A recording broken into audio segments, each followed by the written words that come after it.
Bagaimana hukum mengqadha salat wajib di masa lalu yang tidak ditunaikan? Tidak ditunaikannya karena apa?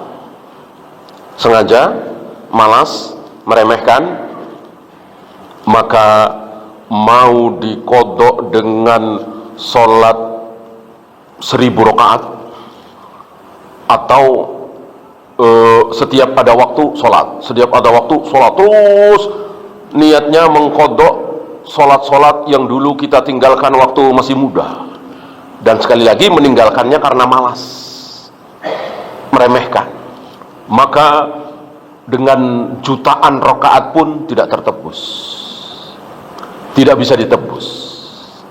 Satu-satunya jalan adalah dengan bertaubat, mohon ampun kepada Allah. Allah Maha Ampun. Percuma, ya. Kecuali waktu itu lupa, baru ingat sekarang. Iya, waktu itu pas Idul Fitri atau pas apa ya, sibuk sekali, lupa, tidak sholat subuh misalnya, ya. Sekarang ingat sholat subuh, sekarang 2 rakaat, ya. Intinya kalau mengabaikan, begitu pula puasa, ya. Begitu puasa. Ketika kita waktu 30 tahun yang lalu, 40 tahun yang lalu, kok pernah meninggalkan puasa, dan itu sengaja meremehkan, bukan karena haid, bukan karena nifas, bukan karena sakit, bukan karena safar, maka mau ditebus, dibayar dengan puasa seumur hidup, tidak terbayar. Satu-satunya jalan adalah dengan bertaubat. Kecuali karena haid misalnya, karena safar misalnya, lalu kita tidak berpuasa, ingat-ingat sekarang, padahal itu 20 tahun yang lalu. Sekarang puasa, ya. Sekarang banyak sekali masjid-masjid di Banda Aceh sholat di masjid tapi tidak mau mengikuti imam. Bagaimana? Jangan sholat di masjid. Jangan sholat di masjid. Maksudnya tentu pertanyaan ini sholat wajib, kan? Gimana tidak mengikuti imam? Berarti bikin jamaah sendiri gitu? Jelas ini ada larangan. Tidak boleh ada 2 jamaah dalam satu masjid, dan itu berbarengan. Maka antum hati-hati ketika sholat di masjid, apa misalnya rest area misalnya, kan suka ada tuh. Jangan bikin jamaah, ikut jamaah yang sudah ada. Rest area kan memang sedang safar, ya, jadi boleh jamaah kedua, ketiga, keempat. Antum masuk, lihat ada jamaah, ikut. Kecuali nggak ada jamaah, boleh kita bikin jamaah. Loh, kalau dia tamam kita kosor, nggak masalah. Kalau dia kosor kita tamam, nggak masalah. Nggak masalah, tinggal tambah saja, gitu ya. Ya, kalau imam tamam, kita harus tamam. Imam 4 rakaat, tidak boleh kita 2 rakaat, ya.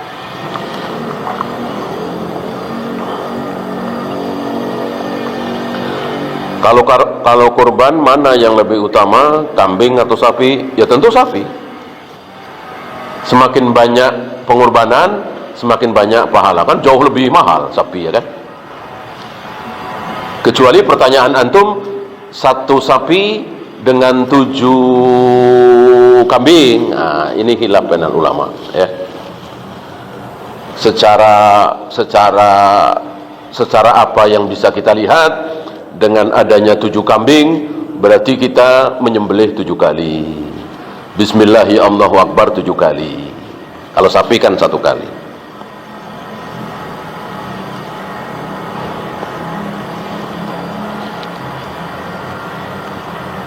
Tadi dikatakan dalam Islam tidak menghapus perbudakan. Kenapa demikian? Ya tanyakan langsung lah. Masuk tanya ke saya. Ya, tanyakan langsung kepada si pembikin kebijakan ini, pembikin aturan ini, ya. Kenapa enggak sekalian, kenapa babi diharamkan? Kenapa sholat subuh 2 rakaat? Kenapa jumrah dilempar-lempar, enggak dicium? Kenapa Hajar Aswad dicium, nggak dilempar-lempar? Ada yang bisa jawab? Nggak ada. Begitu pula perbudakan tidak dihapus. Ya terserah Allah. Allah yang berkuasa. Ya. Maka jika kita berperang dengan negeri kafir,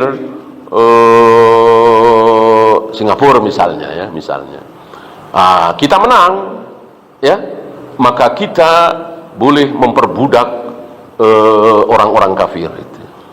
Dan memang begitu yang dilakukan oleh Rasul dan para sahabat, seperti itu.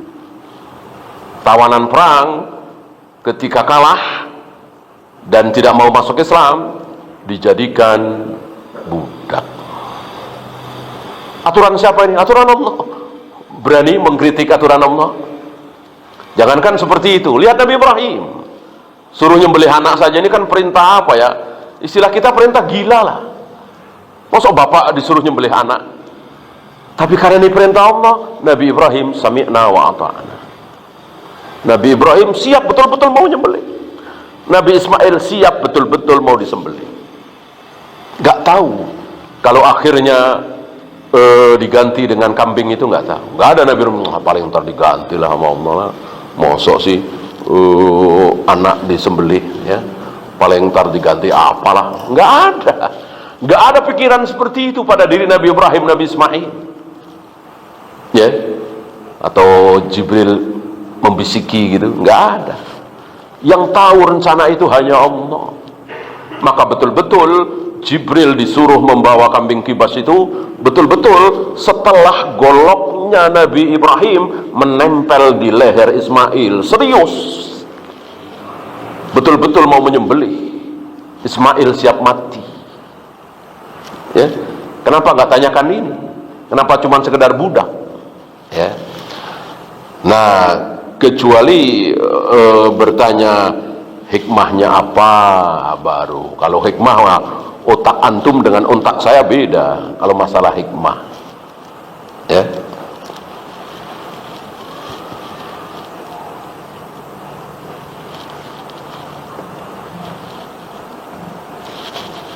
Hikmah itu kita boleh tahu, boleh tidak tahu. Yang harus tahu adalah perintah dan larangan. Hikmahnya apa? Mungkin antum tahu, saya tidak tahu. Mungkin saya tahu, antum tidak tahu. Namanya juga hikmah.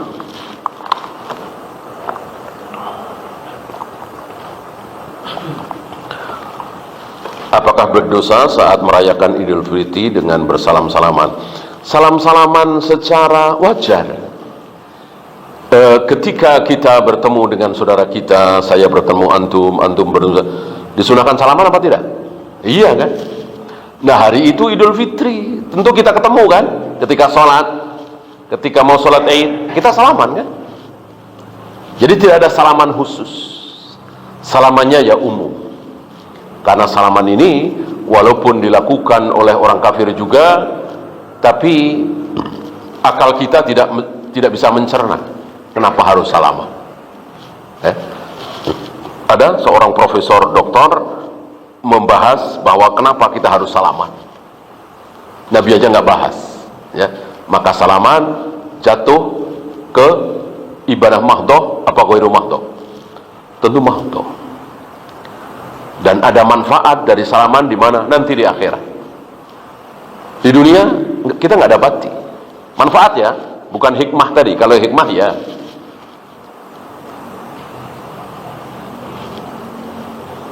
Nah, salaman yang dicontohkan oleh Rasul dan para sahabat cuman ada 3. Yang keempat, kelima, keenam, ketujuh bid'ah. Karena yang sunnah salaman itu cuman 3. 1, ketika bertemu. 2, ketika akan berpisah. Ini pun masih ada pembahasan. Yang ketiga, ketika berbaiat. Ketika kita membaiat seorang pemimpin atau para sahabat waktu itu masuk Islam, membaiat Nabi, itu salaman. Adakah yang keempat, kelima, keenam? Tidak ada. Misalnya salaman habis sholat. Habis sholat salaman khusus, ya. Jelas ini bid'ah. Salaman ketika deal jual beli, salaman, ya. Karena dealnya ini miliaran, ya. Kalau cuman harga 300.000, 400.000, ya nggak usah salaman. Ini kan miliaran, pakai salaman. Ini bid'ah. Termasuk akad nikah. Rasul dan para sahabat tidak pernah mencontohkan akad nikah, aku nikahkan engkau dengan fulanah binti fulan dengan mahar sekian sambil salaman. Ini bid'ah. Yang sunnah cuma 3 tadi.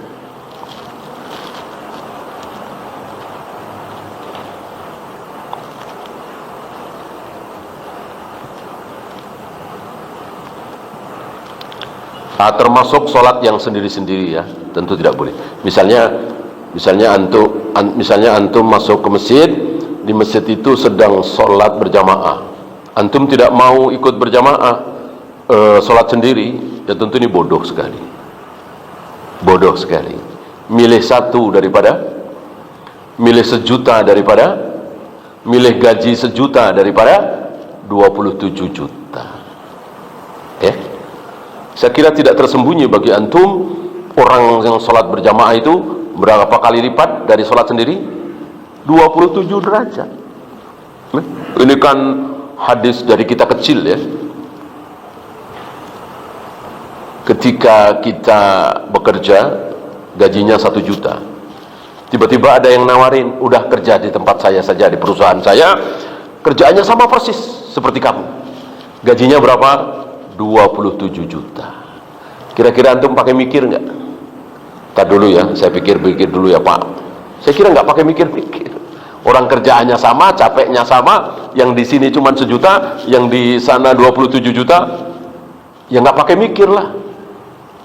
Maka sekali lagi bodoh sekali ketika seseorang mendapati ada sholat berjamaah, kok dia sholat sendiri. Ini bodoh sebodoh-bodohnya.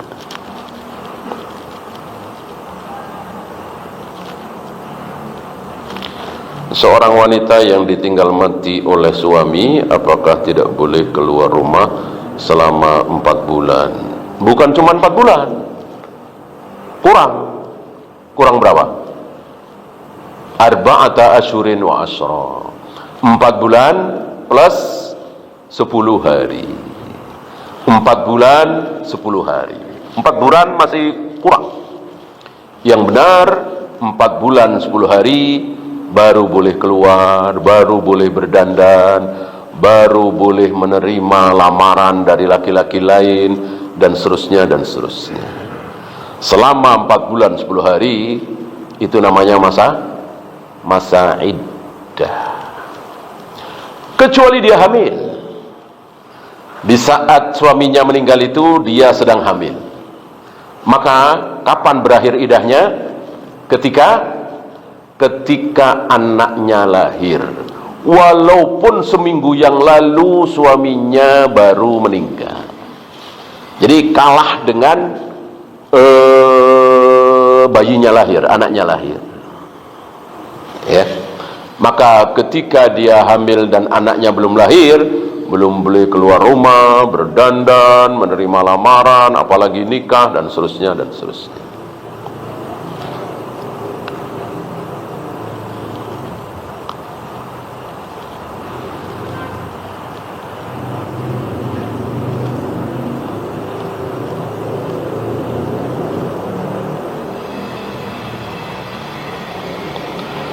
Apakah menikah itu harus mapan dulu?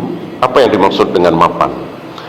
Kalau mapan adalah harus punya rumah, harus punya mobil, ya tentu tidak. Tentu tidak ya.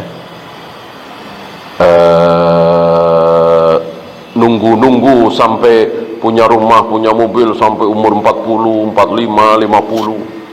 Masuk nggak jadi nikah? Lihat saudara-saudara kita ya, hidup ngontrak, anaknya 4, 5, hidup di dunia ini nggak perlu takut-takut amat ya. Rizki sudah ditanggung oleh Allah. Wa ma min dabbatin fil ardi illa 'alallahi rizquha. Tidak ada satupun binatang melata di muka bumi yang rizkinya tidak ditanggung oleh Allah. Itu melata ya. Kita kan tidak melata ya. Kita punya 2 kaki, 2 tangan, punya mulut. Jangan takut.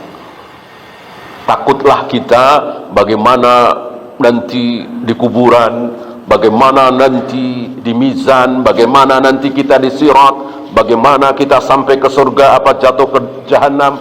Takutlah itu. Adapun miskin, kaya, sukses, gagal, semuanya sudah diatur oleh Allah. Bismillah. Ya, habis. Kita akhiri. Subhanakallahumma bihamdika asyhadu an la ilaha illa anta astaghfiruka wa atubu ilaik. Assalamualaikum warahmatullahi wabarakatuh.